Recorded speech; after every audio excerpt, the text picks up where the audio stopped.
Olá, queridos amigos, tudo bem com vocês? Sejam bem-vindos ao canal Fala Sério Pastor. É sempre uma alegria ter vocês aqui em nosso canal, onde nós falamos sobre fé, sobre Bíblia, religião. E como vocês já sabem, eu me propus fazer uma série com 13 vídeos ao longo desse trimestre, fazendo comentário da lição da Escola Sabatina. Pois é, a Casa Publicadora Brasileira pediu para mim, eu me senti muito honrado, pediu para que eu pudesse escrever os comentários da lição desse trimestre.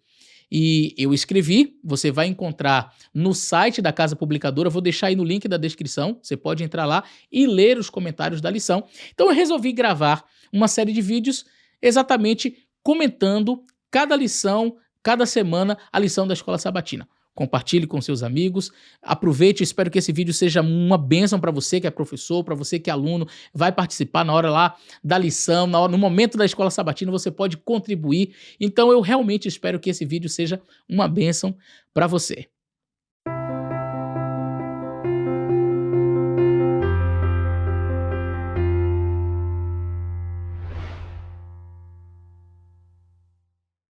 Muito bem, meus amigos, o tema geral da lição da Escola Sabatina nesse trimestre é o grande conflito.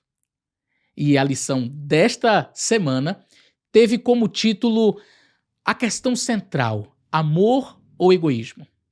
Sabe, muito se fala sobre o amor. Poetas, escritores e apaixonados já tentaram descrever o amor. Alguns chegam a traçar paralelos antitéticos tentando estabelecer qual seria o sentimento ou atitude antagônico ao amor. Desprezo? Indiferença? Ódio, talvez? A verdade é que o egoísmo afigura entre os principais rivais do amor. Sim, porque o maior ato de amor feito pela humanidade foi o de doação. A Bíblia diz: Deus amou o mundo de tal maneira que deu o seu Filho unigênito para que todo aquele que nele crê não pereça, mas tenha a vida eterna. O ato de doar está intimamente ligado à expressão máxima do amor. Lemos no texto que Deus ele amou tanto, mas de tal maneira que deu.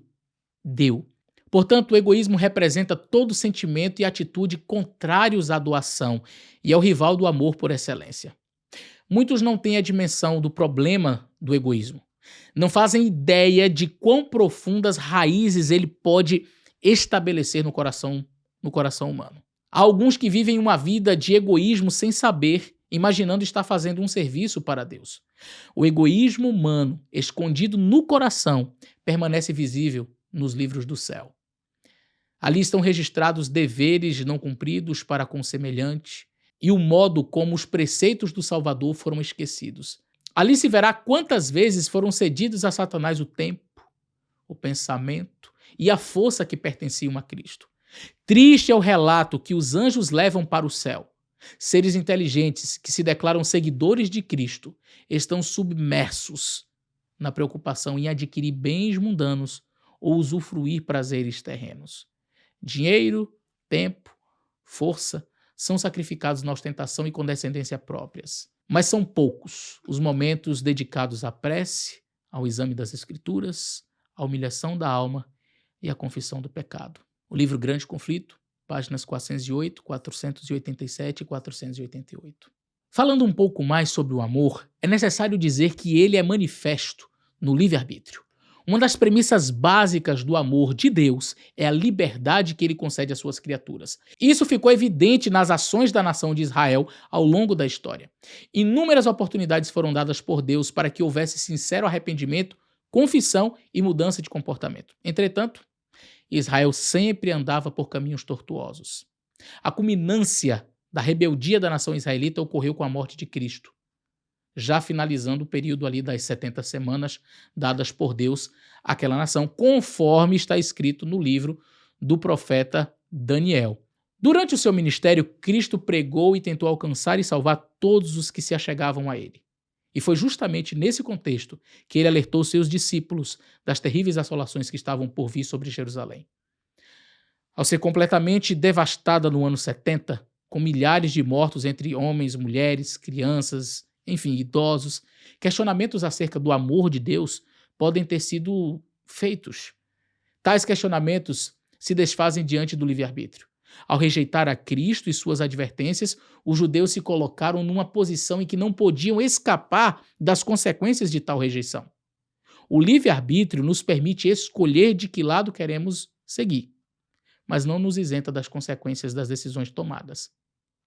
Os discípulos de Jesus, ao perceberem os sinais dados por ele, fugiram de Jerusalém a tempo de salvarem a sua vida, ao passo que aqueles que rejeitaram o Mestre não perceberam quando sobreveio o mal e eles foram destruídos. Deus sofreu com o seu povo, porque jamais Deus se alegra com a morte de alguém, mas não pode fazer nada para livrá-lo. O meio de livramento, a forma de escape, foi concedida anos antes através das orientações dadas por Cristo no Monte das Oliveiras, mas Jesus tinha sido rejeitado. Agora, as consequências da rejeição foram inevitáveis. Inevitáveis. Muito bem, aqui dentro deste primeiro tópico nós percebemos como que o amor ele se manifesta através do livre-arbítrio. E eu trouxe para vocês como exemplo a nação de Israel ali no ano 70 e a destruição de Jerusalém. O segundo tópico que eu queria analisar com vocês é o amor, ele também é manifesto no sacrifício. É interessante notar o amor de Deus ao proteger e livrar seus filhos da destruição de Jerusalém. Mas o que dizer das perseguições sofridas por eles, os filhos de Deus, nos anos que se seguiram? Deus os desamparou? Se a destruição de Jerusalém, pense comigo, se a destruição de Jerusalém, com milhares de judeus mortos, foi resultado da rejeição de Jesus por parte deles, dos judeus, o que dizer dos milhares de cristãos perseguidos e mortos, não somente por judeus, mas pelo próprio Império Romano? Você poderia dizer, se isso aí era uma evidência do amor de Deus, então quer dizer, aquelas pessoas foram abandonadas, foram rejeitadas por Deus? A grande verdade é que a desobediência e rejeição às ordens divinas trazem consequências catastróficas. Isso é um fato. Sendo a pior delas, a morte eterna. Ser perseguido e morto por desobedecer a Deus é ruim, mas nada comparável à perda da vida eterna. Ao mesmo tempo, seguir as ordens de Deus e obedecer à sua vontade não é garantia de uma vida aqui neste mundo sem sofrimentos. Mas a aceitação da graça e dos méritos de Cristo em nosso favor nos garante a vida eterna, que faz com que os sofrimentos desse mundo sejam bem menores do que o eterno peso de glória a ser revelado em nós. Ao falar sobre as perseguições sofridas, o apóstolo Paulo ele escreveu da seguinte forma: a nossa leve e momentânea tribulação produz para nós um peso de glória acima de toda comparação, conforme está em 2 Coríntios capítulo 4, verso 17. Agora veja o que o apóstolo Paulo chamou de leve e momentânea tribulação. São ministros de Cristo, diz o apóstolo Paulo, falando como se estivesse fora de mim, afirmo que eu sou ainda mais. Em trabalhos, muito mais. Em prisões, muito mais. Em açoites, sem medida. Em perigos de morte, muitas vezes. 5 vezes recebi dos judeus 40 açoites menos 1.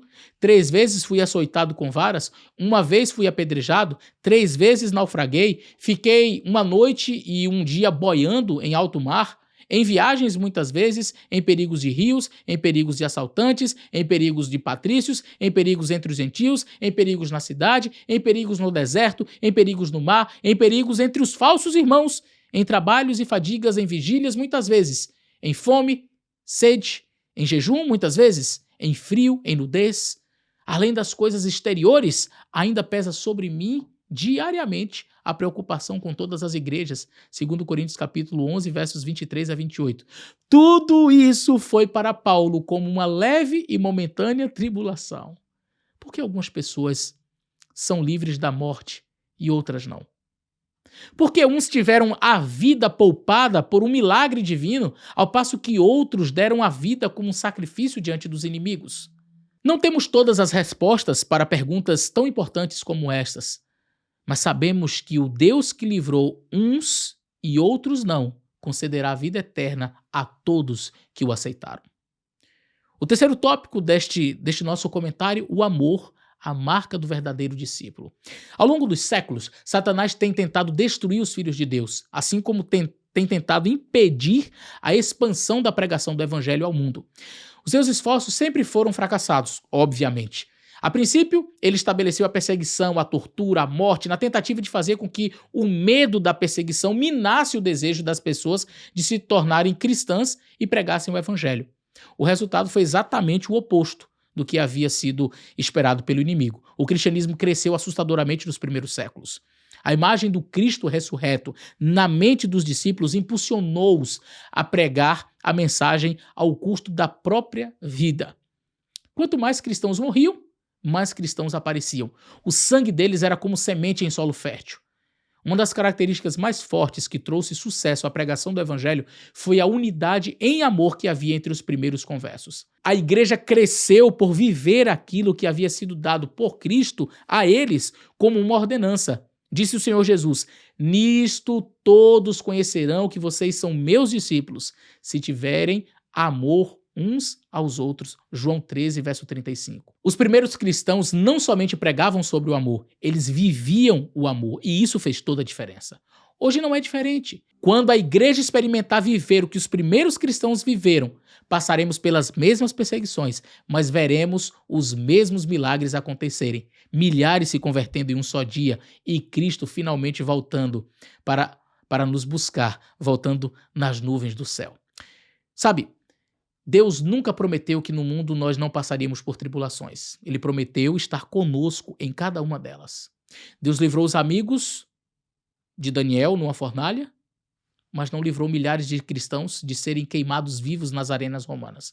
Deus livrou Daniel da cova dos leões, mas ele não livrou os mártires dos leões dos coliseus romanos.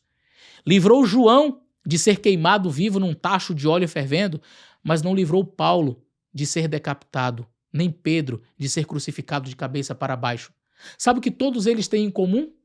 Todos estavam dispostos a obedecer a Deus, não importando as consequências, como se evidencia na fala dos jovens hebreus, Sadraque, Mesaque e Abednego, que responderam ao rei Nabucodonosor quando este os ameaçou de lançar na fornalha. Eles disseram: "Ó Nabucodonosor, quanto a isto, não precisamos te responder.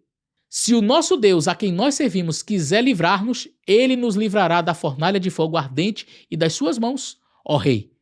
E mesmo que ele não nos livre, fique sabendo, ó rei, que não prestaremos culto aos seus deuses, nem adoraremos a imagem de ouro que o Senhor levantou."